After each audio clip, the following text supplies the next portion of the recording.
Welcome everybody, and thank you for this invite for this evening's talk. My name is, as I said, David Bonner from the Environment Agency. My primary role at the moment is a flood incident advisor for the area which I cover, which is Sussex, Hampshire and the Isle of Wight. I've been quite busy actually in the last couple of months, since March actually, working with the local resilience forum doing the COVID-19 response work as well. I'm going to talk to you tonight a quick bit about the Environment Agency, who we are if you don't know already, and then flood risk, which is my field. And then I'm going to look at two case studies around modelling. So modelling for our flood warning service and modelling for the design of our flood defence structures.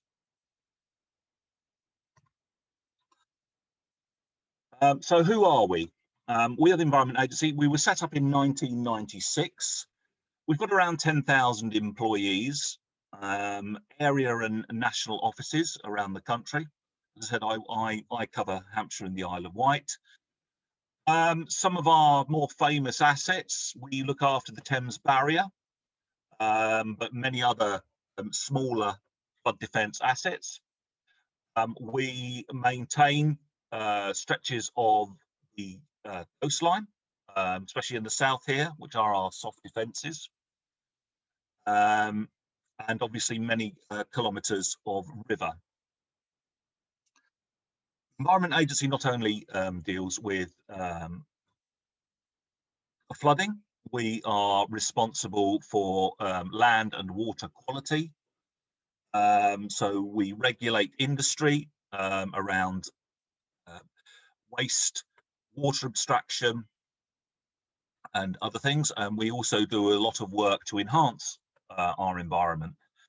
So through rod licensing, stocking our rivers, general enhancement of the environment.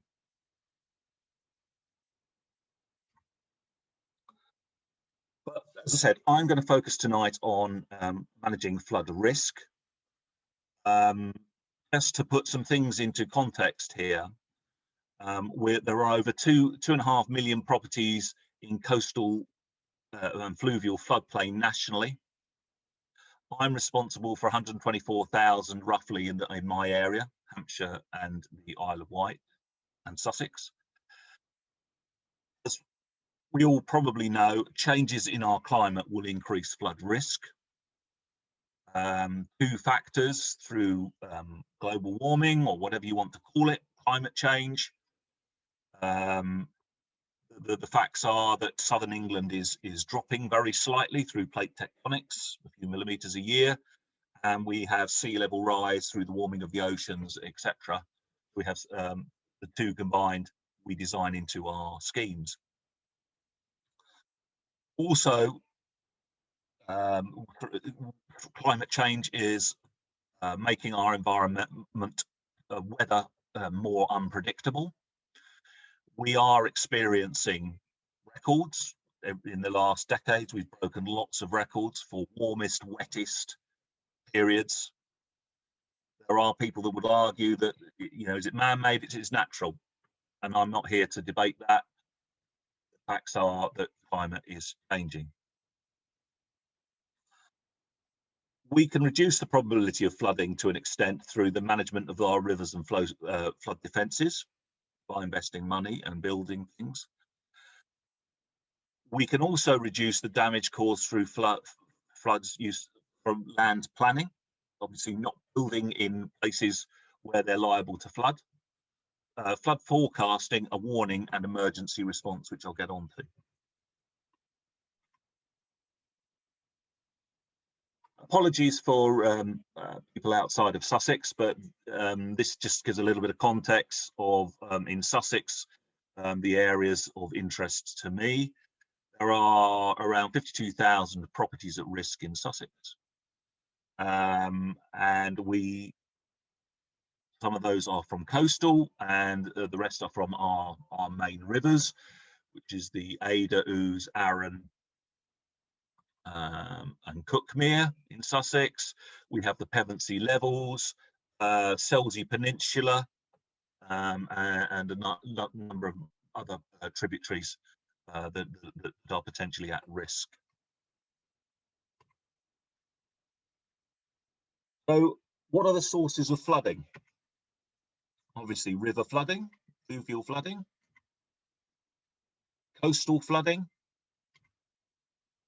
surface water flooding, water that obviously can't get away, water that is on block drains where we've built, etc. Groundwater flooding, which is of a particular issue in this part of the world. We have the chalk downs above us, which are basically a big sponge, and if we have higher than average rainfall in a year, that can lead into groundwater flooding, because water coming out of the ground, out of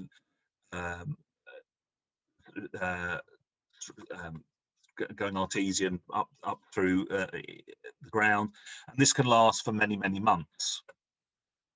Last year we were worried around in Hampshire, in Romsey and some of the Test Valley from this. And it is a particularly challenging one because we sort of have to manage the water. We can't stop it coming out of the ground. We have to direct and steer the water for the period that it occurs.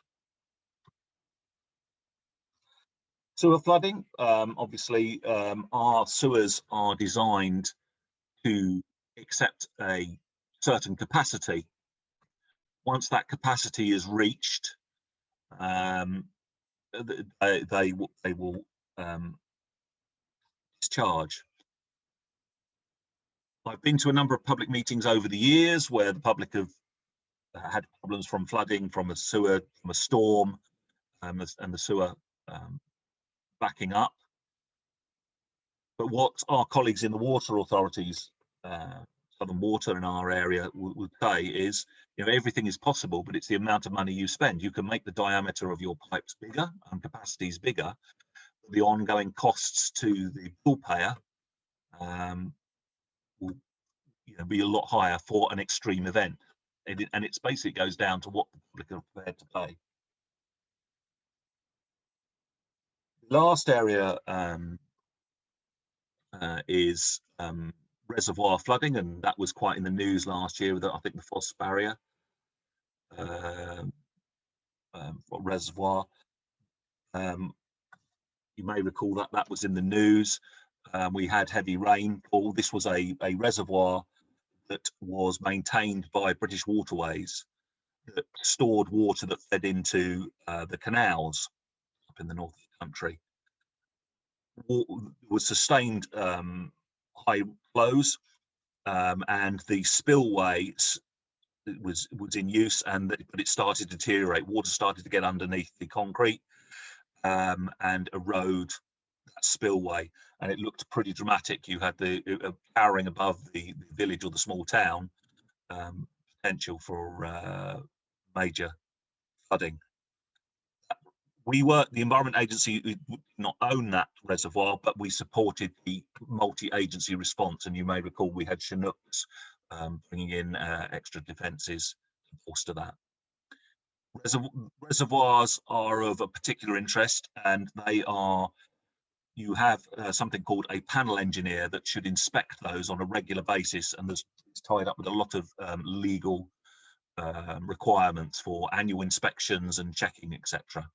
Because of the nature of that failure. If the bank were to fail unexpectedly, lives could be lost. So I'm just going to play a short video, really just looking at some of the phases of flooding. Unfortunately, the way that Zoom works, I can't see at my end, so So it's working. I can see a man getting out of a car.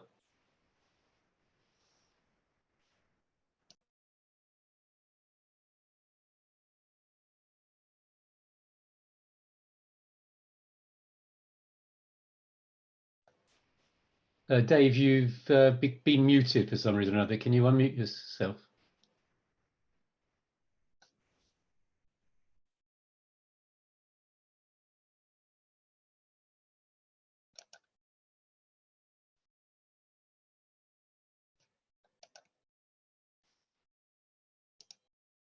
You're still muted, I'm afraid.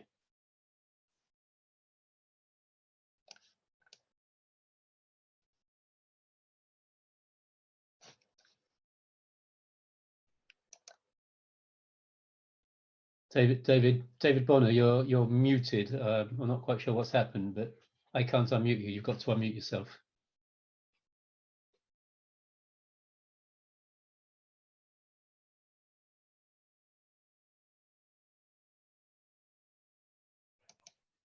Can you hear me now? Yes, I can hear you now. Yes. Sorry, apologies for that. Again, one of the nuances of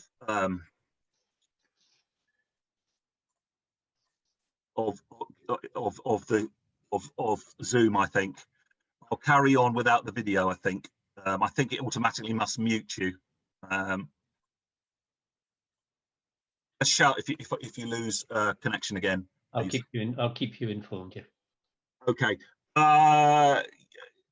Yes. So what you saw there really was some images of the misery of flooding, and what I want to get across really is that flooding is not about a mop and a bucket and you're back in a house in a week or so. You really do have problems. When a house has been flooded, it has to be thoroughly decontaminated. Walls are thoroughly saturated, etc. And people can be out of their homes for a year. And once that's happened to a household, you do have the trauma of that happening again. It is quite traumatic in people's lives when a property floods. So I'm now going to talk about our flood modelling and forecasting work that we do. So we're going to be looking at rain gauges, river level and flow gauges, Met Office weather forecast, weather radar, fluvial forecasting models, and inundation mapping. We also have tidal gauges and weather forecasts. So key to what we do in terms of our emergency response and our flood warning service is really the data that we collect. So we have a myriad of what we call telemetry sites all over the country, measuring various aspects. So the first picture you're seeing here is of a weir. That gives us water flow in a river. We have rain gauges, a network of gauges, many thousands of gauges around the country that can tell us how much rain is falling at any one time. Tidal gauges tell us what obviously the state of the tide is and various factors that can change. We also part finance the weather radar network with the Met Office, and that is a picture of one of our radars. The golf ball on the top is a radome and contains the spinning antenna that you see on the top of the ship. And basically the same principles. Instead of pinging off an aircraft, you're pinging off a raindrop. One of the innovations that I've introduced, which has been rolled out nationally now, is webcam technology. So we've developed inexpensive cameras that can be installed on many of our structures. They're solar powered, very cost effective, and gives us an eyeball on what is happening. Is our structure working correctly? Is it blocked, etc.? And we're doing some interesting work on computer algorithms at the moment with picture recognition. So a computer takes the input of the photograph that comes in every hour and then compares that with images, and then will potentially produce an alarm for us without us having to even look at it, which is quite interesting work. And slightly beyond me, but we are looking at neural networks and all kinds of things, which is quite interesting. So you're seeing the first, there is one of our first models that we use, and that is weather radar. As I said, this is a product that we get called HIRAD, and that takes the raw data from the radars, number crunches those figures, and then predicts. You can see a number of images, one of which is real time. So as of now, what the intensity of rainfall is. It will also continually run models for us into the future, 8 hours quite accurately and 36 hours of where the rainfall is going to fall, and the intensity. Apologies for the image. We also, so what you're seeing there is the modeling data being shown on our computer screens from that telemetry you saw in the previous slides. That data that comes in live goes into real-time models, which are a combination of topographic models, which I'll get onto, and flow data, and that gives us real-time predictions of what our rivers are going to do. This quite busy graph, if you like, is showing a number of inputs of data. So the bar chart you see on the lower level is rainfall, what we've had over the last few hours. The sinusoidal wave is from a part of the river that is tidal, and you can see the changes of that. And the other inputs are further upstream, which are the non-tidal stretches. And if you can see clearly where there's a peak in the rainfall, how that affects the peak in the river on that graph. Our computer models will again show you as is now and predict what that river is going to be doing into the future. You may be able to see some horizontal lines on those graphs, and basically when those graph crosses those horizontal lines, they are triggers for us to take various actions, i.e. close gates, activate pumps, or put out flood warnings.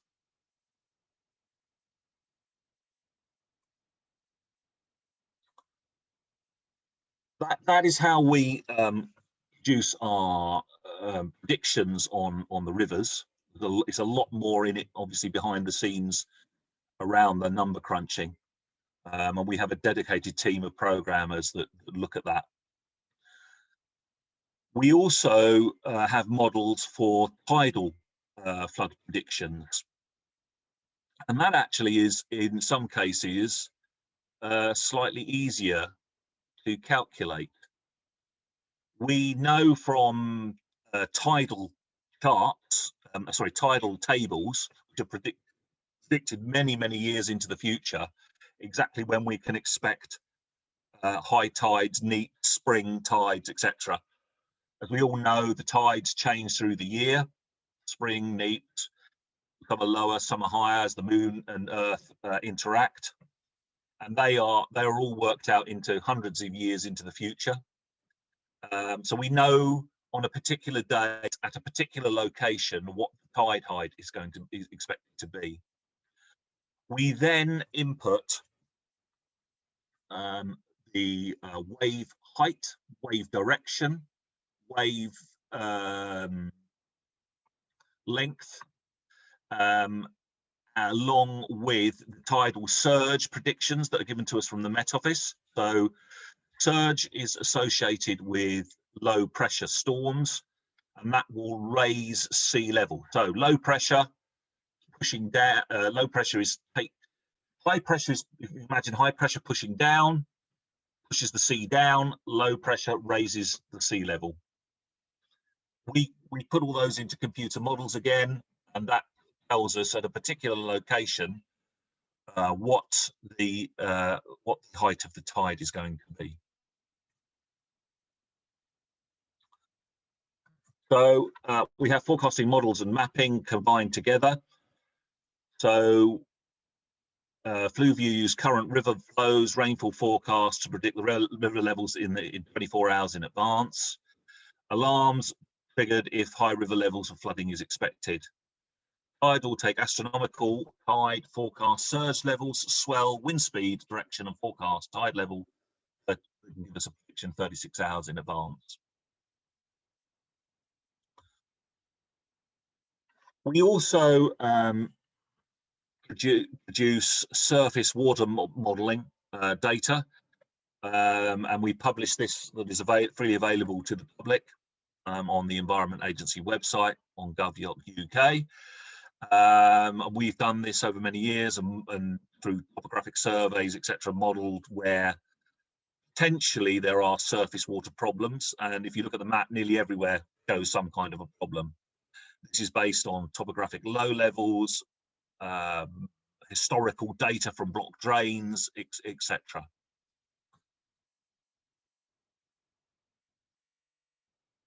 The Environment Agency works very closely with the Met Office. In fact, we have a department down in the southwest at the Met Office headquarters, and we have staff embedded with the Met Office. So they work together in an office there.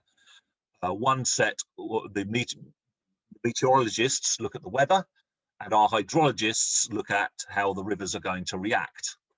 And from that, we produce a 5-day outlook of risk, which is distributed to all the emergency services, so and to the Environment Agency. So we get an early heads up of when we might get a problem and can plan for that. We have invested a lot of money with the Met Office on types of flooding. We have looked at what we call deterministic and probabilistic warnings or and models. Newer methods that the Met Office do now with their computers is run a lot of models and then work out, which will give you a whole range of results, and then they will interpret that to give you what they reckon will be their best fit from that range of results. So it's certainly from experience, yes, the forecast, the models are getting better all the time, the computing power is getting better all the time, but it still needs a Met Office expert to interpret that output and make a judgment on that output. That, through better AI, artificial intelligence in the future, may improve. We shall see. So all that information, basically, that we produce, those forecasts, those predictions, really culminate in our flood warning service. And basically, if you live in a flood risk area in the United Kingdom, we will offer you a free service. If we think your area, the house where you live, is going to flood, we will give you a direct call by fax, email, pager, telephone, or myriad of different ways. And the 3 codes that we have is flood alert, flood warning, and severe flood warning. Now, flood alert, we're basically saying we will give that, as far out as possible, 2 or 3 days in advance, maybe. We are saying it's looking like it could be an issue with flooding in your area. Be prepared. In some cases, if you know you flood regularly, put measures across doorways, sandbags, etc. When we move to flood warning and you get that call from our free telephone service, you hear a recorded voice message. When you pick that up and you hear we've got a flood warning, we are saying we predict your house is going to flood. Take action. Severe flood warning means it is going to be extreme and life is at risk for you. And this will go out to the emergency services. And at that point, we are saying we may need to evacuate an area. We do not issue severe flood warnings lightly because of the consequences of getting that wrong. If we don't issue it and something happens, lives are at risk. If we issue it and then a town, etc., is evacuated and nothing happens, you can imagine the questions that are going to be asked. So when we issue our warnings, it's not sort of a finger in the air and a best guess. We've invested a lot behind the scenes to get this as accurate as possible. And again, it's the old cry wolf syndrome. If we keep issuing warnings to an area and nothing happens, then the one time that we do need to give that prediction, and then people ignore it, then lives are at risk. So that was modelling and data for flood warning incident response purposes. The other area is modelling for the design of flood defences. So we roughly, Environment Agency, I think, has a budget of about £1 billion. A lot of that is spent on flood defences. These are for river walls, defences, schemes, etc. And we need to obviously come up with a design that is going to work, and we use modelling techniques to ensure that those designs work. Everything that we do in the Environment Agency is done on cost benefit. We basically, the government gives us the money to provide defences on the assurance that that is going to save the country money. So we do a cost benefit analysis. And unfortunately, sometimes sums have to add up. So there are unfortunately like small villages or places where maybe there's 1 or 2 properties at risk, but actually to provide a scheme for that could be millions of pounds. And quite simply, economics don't work for that. And it's really unfortunate that the government we will not get the money to do that.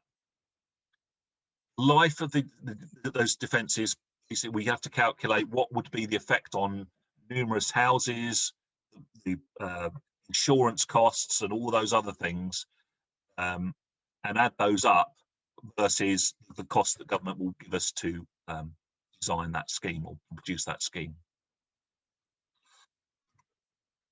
So I'm just going to do a little case study, 2 case studies really.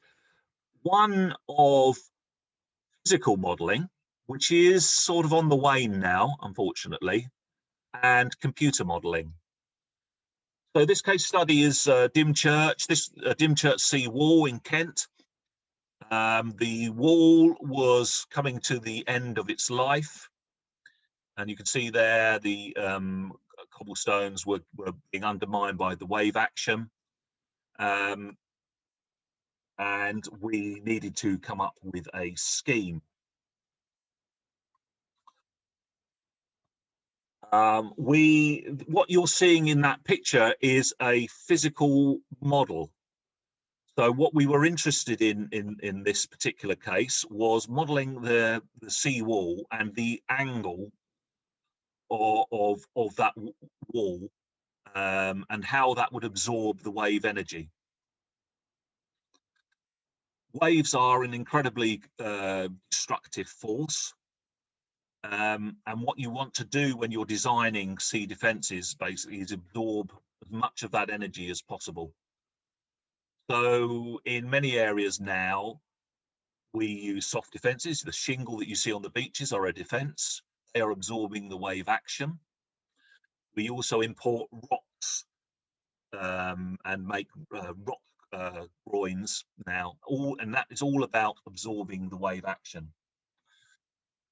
So the designers came up with some various angles for the design of that sea wall, and we put that in the tank. Now this is there are two key areas that do physical modelling: hydraulics research in Oxford and Delft in the Netherlands, who we use and pay for their services.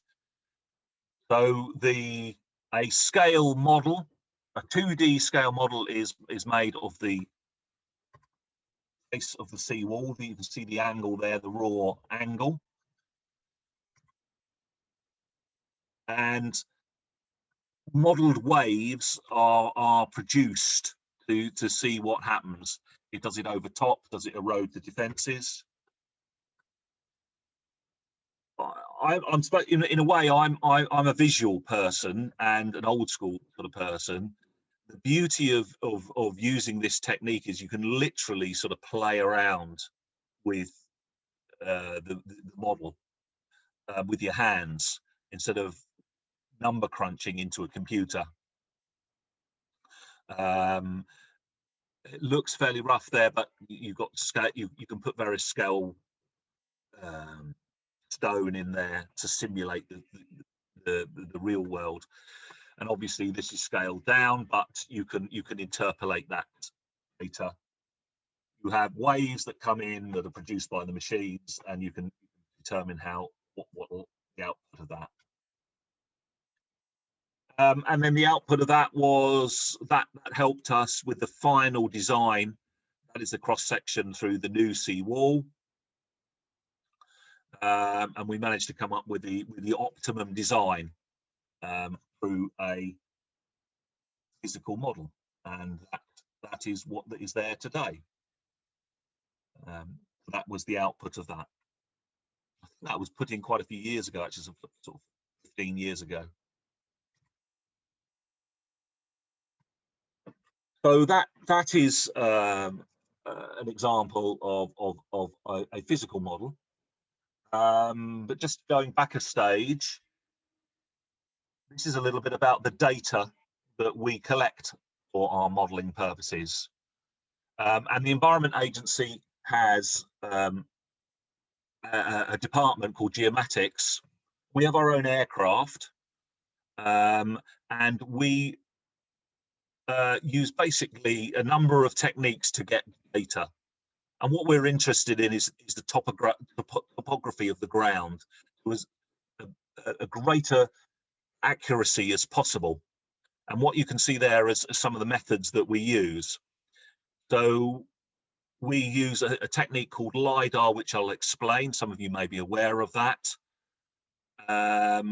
We use boats and model boats with sonar, so we can get the data on the riverbed. And we use GPS for the most accurate level of topography of the ground. GPS is great, but it takes a long time to capture large areas. So LiDAR is a good method of catching a lot of data over a wide area, and the accuracy of that is improving all the time. So LiDAR, if you don't know, is light detection and ranging. And basically you use a combination of a laser below an aircraft. If you know the exact location of that aircraft using GPS, which is incredibly accurate now, you ping the laser down, and then the rebound image that comes back to the plane, you can work out the height, the topography of the ground. And what you can see in this image here is a demonstration of the sort of quality of that. This is the River Thames, and you can see in that little picture there was a barge going down the River Thames on that day, and that captured that data. The accuracy is, I think, in the region, depending on the height, the lots of different elements, you're talking into sort of 2 or 3 centimetre accuracy. GPS will give you millimeter accuracy. You play off what you want, basically, for your particular model, and it is, you know, it's a constant cost over accuracy.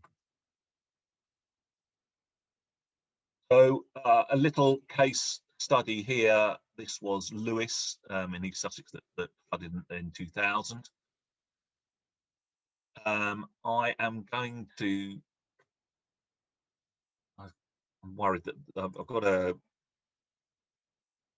I'm not going to play this image because I think it will get lost. But you can see a map here of Lewis, and through a combination of the topographic, the survey. So in Lewis we did LiDAR data acquisition. We did GPS surveys for more accuracy in some key areas in the town, and bathymetric surveys to give us a complete model of Lewis, to determine the way that the flood waters would react in depth and over time under various scenarios. From that, we produced we designed a scheme. We also produced a lot of other data for the town. So we now have an accurate emergency plan for Lewis, which is broken down into key discrete areas for evacuation. We also, because it's a multi-agency response, within that plan that uses that data, every organisation knows their role and what they need to do and where they need to go. Where are the rest centres if the worst should happen? Which areas do we evacuate first? And which areas do we bolster potentially with secondary defences, which I'm just going to talk about. So the final slide here, really, and this is the area that I work in now, is temporary defence deployment plans. I mentioned with our schemes, there is not a finite amount of money for schemes, but the government has granted us monies now to provide temporary defence deployment plans and deploy temporary barriers to some of these communities that if they were to be overtopped, we can provide that. So around the country, we have 40 kilometres of temporary flood barrier, which you can see in these pictures here. We train with the military, our own people, local authorities, etc., to deploy these in predetermined locations if our triggers from our forecasting tell us to do so. And this has proved quite successful now. And it really is, as I said at the beginning of the talk, unfortunately, there is not a finite amount of money to protect every house, every blade of grass in the country. We do the best we can with the money that we've got, try to come up with the best designs that we can for our schemes, and do these provide secondary protection through the flood warning service and temporary defences. You can never totally design out the risk of flooding. Well, if you did, it would be the entire budget of the country constantly. You know, it's just, you'd have to build and build and build, and that's all you would build. So we try to lessen the impact in the United Kingdom by these methods as much as we possibly can. So that's the end of my talk, and I'll open it up to the questions. The picture there is of the Prince of Wales a few years ago, and it's great that they come down and it's for the morale of the country, etc. But as an emergency planner, it's a complete nightmare. You're trying to save people's lives and homes, and then you hear a dignitary's coming, and you've got to provide all that response, the security. They refuse to wear a life jacket and wear boots or anything like that, and it really does add to the headache of the response. Conversely, I understand that in these events it is important to show unity and things, but from an emergency planning perspective, it can sometimes be challenging. So that's the end of my talk, and I'll open that open to questions now. Okay, Dave, well, thank you very much for a very interesting talk. I will read through the questions that we've got. So the first question is from Brian McMahon. Do you have any input when people insist on building houses and estates on known floodplains? Yes, that is a very good question. Yes, we have teams of engineers that look at this. So the Environment Agency is classed as a consultee.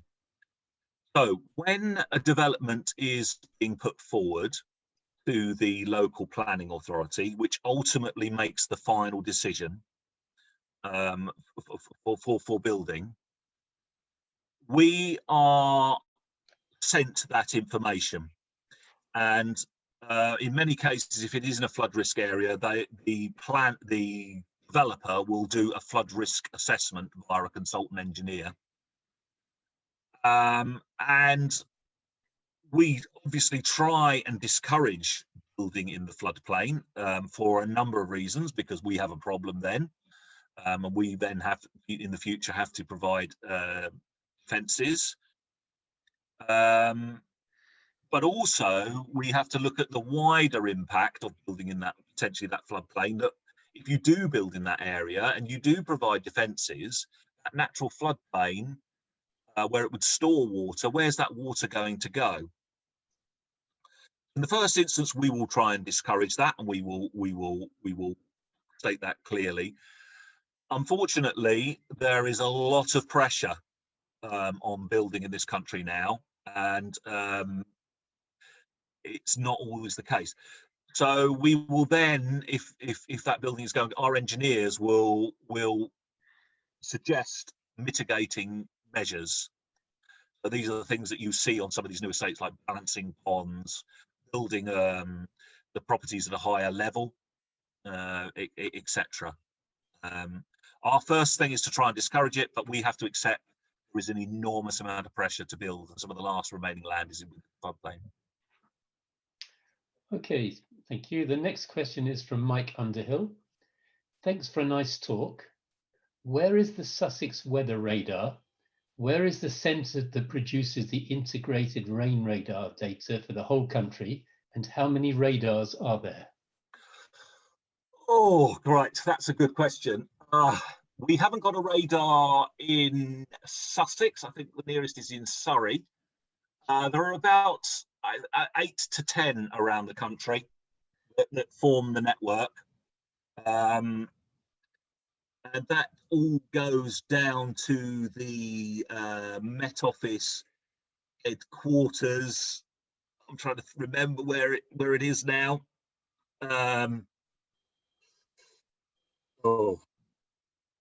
It's the Met Office headquarters down in the southeast. I'm sorry, the name of the town suddenly escapes me. But they're all fed in via data lines to the Met Office. That is, the data is combined and that goes into their computer models, which gives us our predictions. So I can't give you an exact locations for some of these. I think a web search will probably tell you exactly where they are, but I think the Surrey is probably the nearest. Okay, thank you. Next question is from John. I am trustee of a care home beside River Avon in Bath, and we get EA warnings. We look at EA river level monitoring sites upstream when Avon is high. Could the 24-hour and 5-day predictions be made available to the public?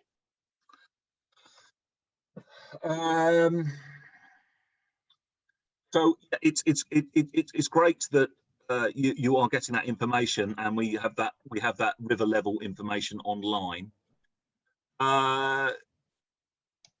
The 5 days Met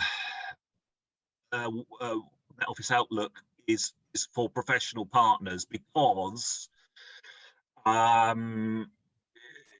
it's for interpretation purposes. So you're looking at the state of the defences, etc. But there is information on the Met Office.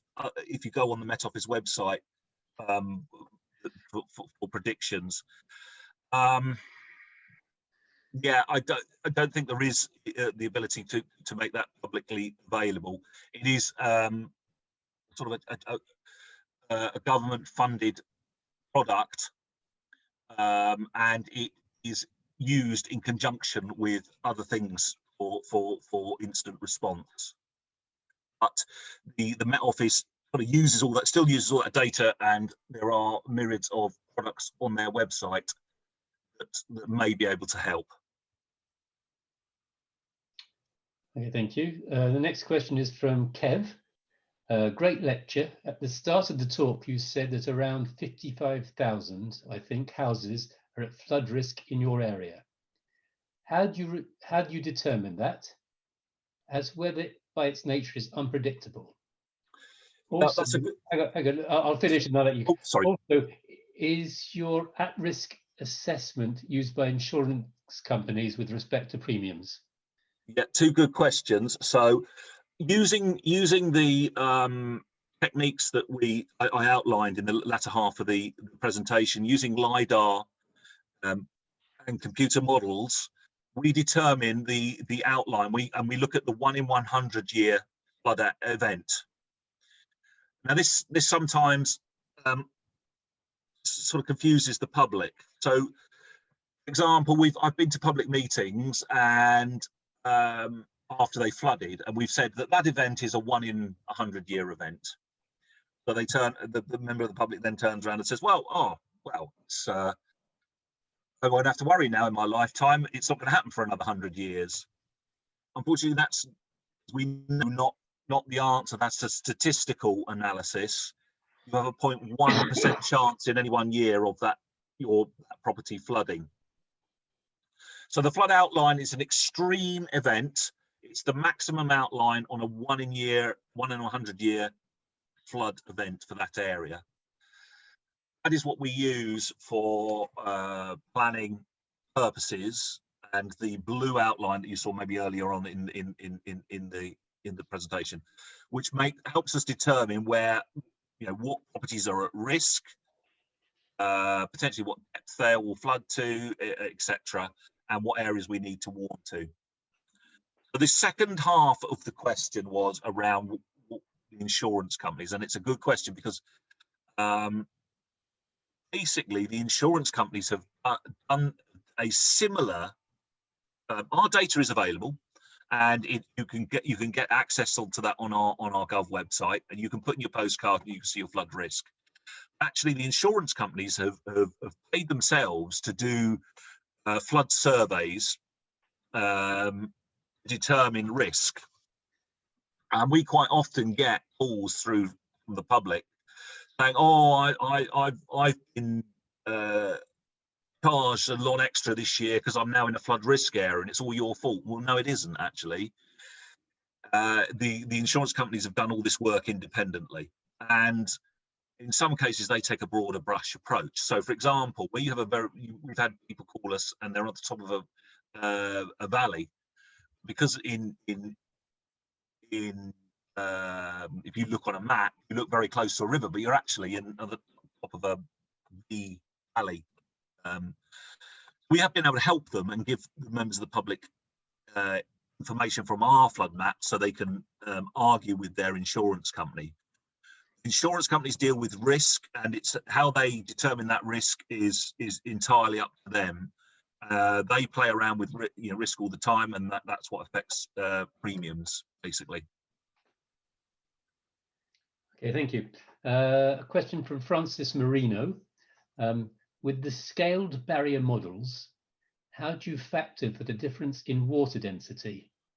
Surely in a small scale model, the water or wave behaves differently to the way it would in the real world. Yeah, another good question. And how can I'm trying to think how I can answer that. I suppose you do. The models are to scale. You're right, and the physical model is to scale as well.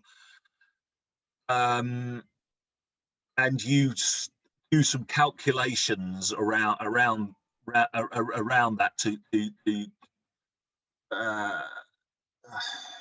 to sort of scale that information up. I'm not answering that question very well. Yeah, it is proven, and it's been a proven technique. What I could say. I suppose I don't really know the exact technology, the way that it is scaled up, but it is scaled up. You know, they very accurately scale these waves, and can do sort of calculations behind the scenes to determine that their accuracy. I didn't answer that very well. I'm sorry. I'm not totally my field in hydrology. I apologise for that. Okay, we'll move on to the next one, which is from someone called Kat Dunbobbin.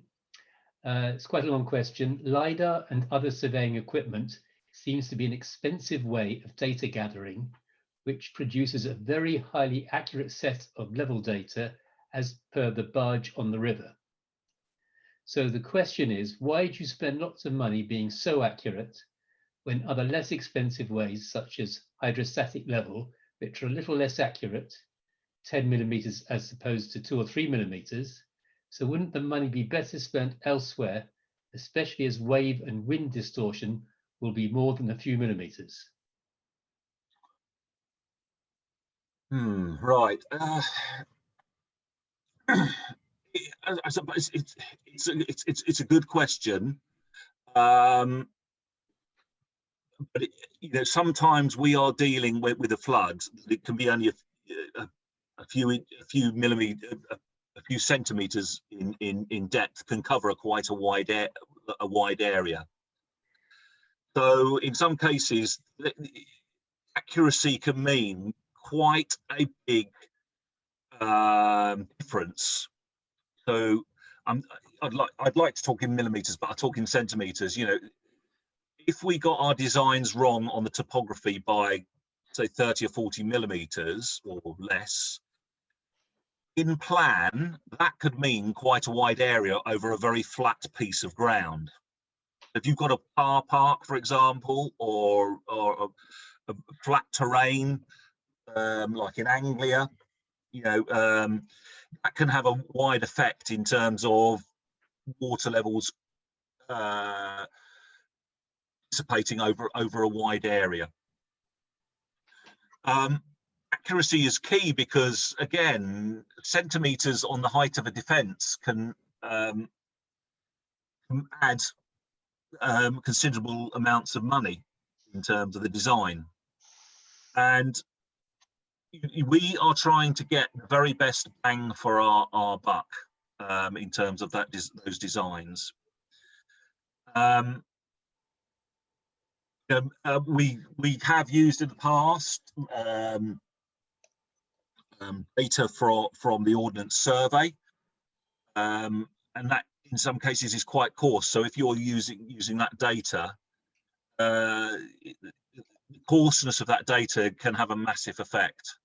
If you're, you know, it is all about the data and accuracy for the computer models. Okay, so we've got a nice short question here from Frank Andrews. Can you define the limitations between EA and County Council and United Utilities? I could try and make some definitions. So, for the coastline, for the coastline, the Environment Agency has stretches of fence that they're responsible for. not the entire country. So if I take Sussex, for example, I'm responsible for some stretches at Shoreham, Littlehampton, the Selsey Peninsula and Pevensey. And why we have the responsibility of that, that is under our mandate, that is for low-lying areas. So low-lying areas that is defined by land behind the defences below the 5-metre contour. That is classified as flood defence, the flood defence responsibility of the Environment Agency, because it's flooding. Above the 5-metre contour, it's classed as coastal erosion, and coastal erosion, cliffs and higher ground levels being eroded away, is the responsibility of the local authority. Our responsibility for rivers are classified in law as main river watercourses, and these are legal. They are maps, and you can go onto our website which define our responsibility. So we have a responsibility for maintaining those defences. There are other defences, private land, private watercourses, etc. Riparian ownership, so people that live on the river, they have responsibilities too, which are statute. Local authorities have responsibility for surface water flooding and non-main rivers, so minor tributaries, etc. I think what was defined, the other area, the local authorities, Environment Agency, United Utilities. So we're talking water authorities, etc. The trouble is, I'm not interactive with the question. No. So, probably, yeah.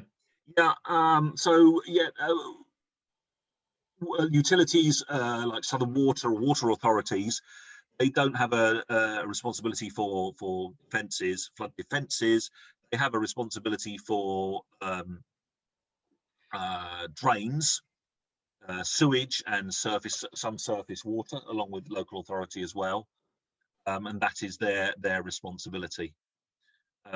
We do regulate the water authorities in another department.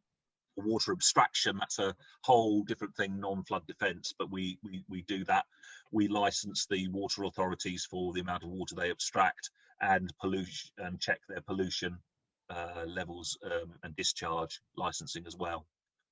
That's a whole other talk from somebody else in the Environment Agency. But yes, we work very closely with the local authorities, especially along the coastline. We work so it was identified quite a few years ago that we needed to work in what they call coastal cells.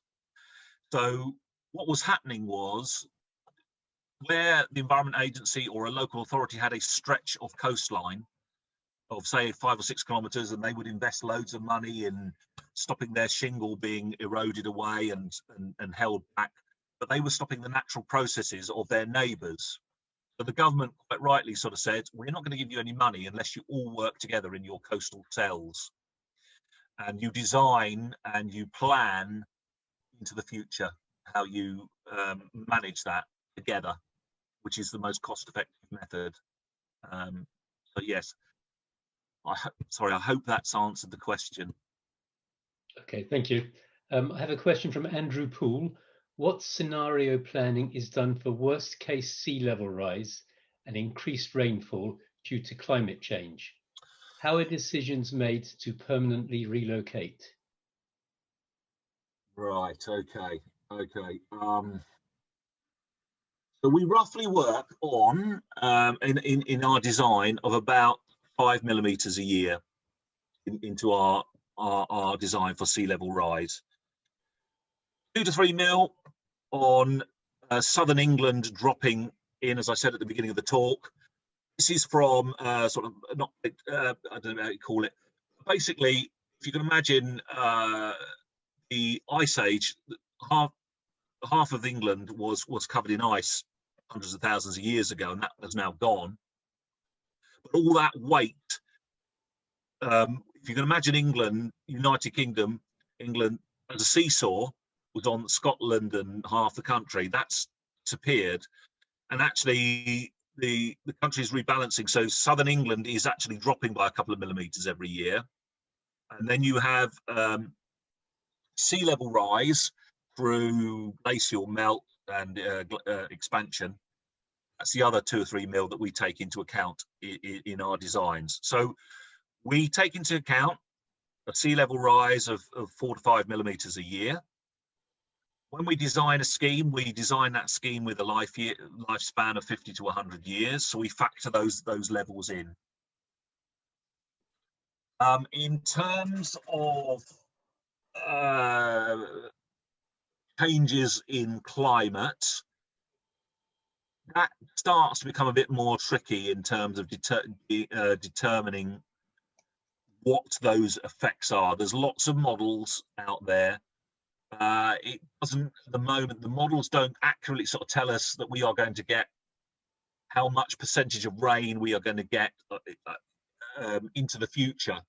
We know that we are going, the climate is going to get warmer and wetter. We know that will probably be hot spells in the summer, which we've been experiencing, and drought.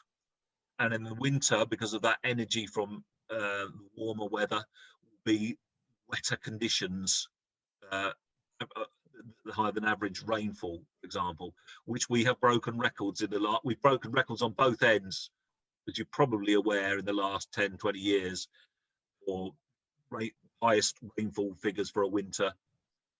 2013, I think, I could pull the stats up, and driest summers. So we can quite easily work out that the figures on the coastline. In terms of accurately trying to work out quantities of rainfall into the future in an average year, that's a tiny bit more challenging. We know that these are going to get wetter. Okay, so there's a couple of other questions on a similar basis. One from Alan Cullen. How much work is being done on the predicted cost of flood defences over future decades, given climate change? Another one from Chris Cheek. Thanks for an interesting talk. Does the agency have estimates on how much coastal land is going to have to be retreated from, i.e. will no longer be economically defended with climate change and the dropping in ground levels, which you mentioned? So I think those basically follow up on what you've just been answering. Yeah. Again, I don't know, in terms of coastal erosion, it's not, so for coastal erosion, which again we're not responsible for, but again it goes back to the economics. You've seen stuff on the news, I'm sure, that some communities, certainly on the east coast of England, small hamlets, 2 or 3 properties, holiday homes, it's just unviable to protect those by putting blocks, etc., at the base of the cliffs, etc., try and stop that erosion. And unfortunately, it's incredibly sad for the owners of those properties, but they will get eroded away. So there are predictions where coastal erosion will occur, maps that they've worked out over time, which areas will be eroded away. And there are some cases on the south of England and the east coast. Where it's economically viable, we know these areas, money will be spent. So, for example, I suppose there's to the east of Brighton, around there, the base of the cliffs, a lot of investment has gone into the base of the cliffs there, because if that was to erode away, that will be hundreds and hundreds of properties, and the cost to the UK PLC, the cost benefit adds up. So some areas will be protected, and some areas we will retreat because they're not economically viable. Some areas, an example of that in my patch is the Selsey Peninsula. We were putting lots of money into the defences there, which was basically protecting agricultural land. And actually, what we did there was do two things. We bought the land because it was cheaper to defending it, and we've created a wetland area. So there was money available to create a wetland area, which helped to finance the purchase of the land, and we do not now have to spend the money protecting that area. And that's called managed realignment or managed retreat, as they call it now. In all cases, we try to protect the communities or the houses, but in some cases, it is really unfortunate that it's just pure economics. We can't do that. So a bit of a babble there, but we know areas that are at risk from coastal erosion, and we put in appropriate plans, which is reliant on the funding that is available. Okay, thank you. So we have a question from Chris Hewlett, who says, is the beaver reintroduction done elsewhere in the country showing any results yet? And I got my own follow-up question on there. Are you planning to use beavers for flood mitigation in your area? We are looking at, I hadn't mentioned this, but we are looking as an organisation at what we call natural flood management, which to me seems really sensible, in that a lot of flooding occurs. Some of the flooding that occurs now is because of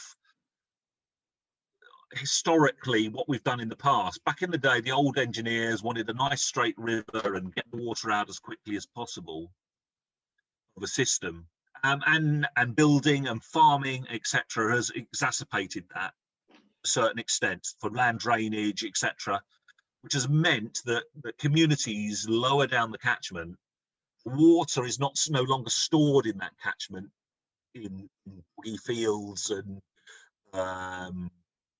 forests and shrubland, etc., would be stored in the upper catchment and then released in a slow method.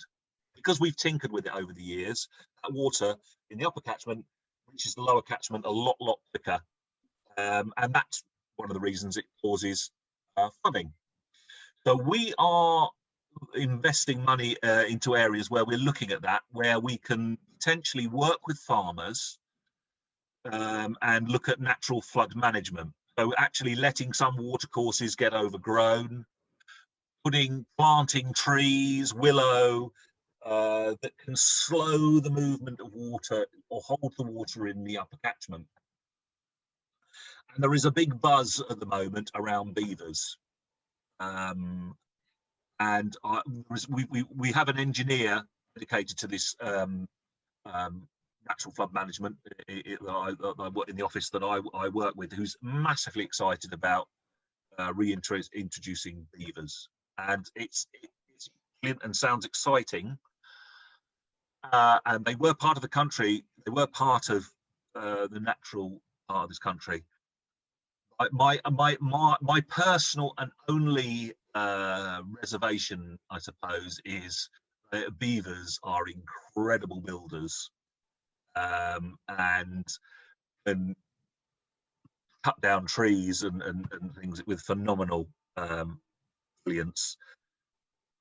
And there's lots of cases where things have been introduced and there's been a boom because of changes in natural predators and man and all those other things that can cause a problem. So I'm excited by it and I'm all for it.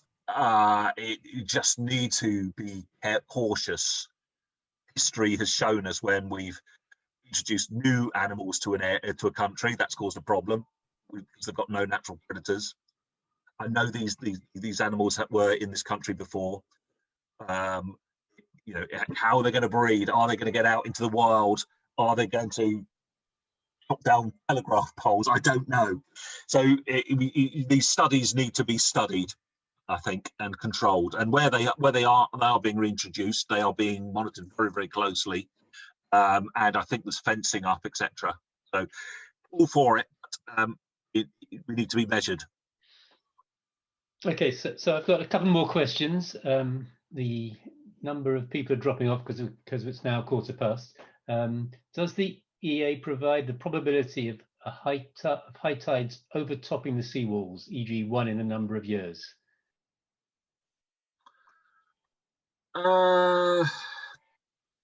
Yes, our maps that are readily available do predict overtopping. Yeah, based on overtopping or a failure in the defences. So we model for both of those, which is the short answer. And that data can potentially be made available if someone was interested in that. Okay, so got a couple of comments. Someone says the Met Office in Bracknell, Met Office HQ is in Exeter. Exeter is the one. Bracknell's I don't think is there anymore, but it is Exeter where all the data is crunched from the radar and where we have our embedded team there. Okay, so we've still got more questions. But I think I'd like to thank you very much for your presentation. It's always shows how interesting the talk's been when we have more questions than we have time for. Normally, we'd ask everybody to thank you in the normal way with a round of applause. That's not really possible because I've got everybody on mute. So on behalf of all the audience, I'd like to thank you for your contribution. I have one final question, which is, are you prepared to give some contact details if people have further questions? I'm more than happy to do that. And if I haven't answered the questions adequately, I will talk to colleagues and experts on your behalf to get those answers. I try to, as you can imagine, it's a wide area and there are lots of expertise of colleagues that I work with. So I've tried to give the best answers to my knowledge, but I believe you've got my details, so please send that out and drop me an email and I will do my best to answer those. Okay, thank you very much. So you've allowed us to record the meeting, so that will be made live shortly. And you've also given us a copy of the slides, which we'll also be making available on the IT Sussex site. So once again, thank you very much for the presentation. And thank you everybody for joining in. And hope to see you at a future IET Sussex event early next year. Good night. Thank you.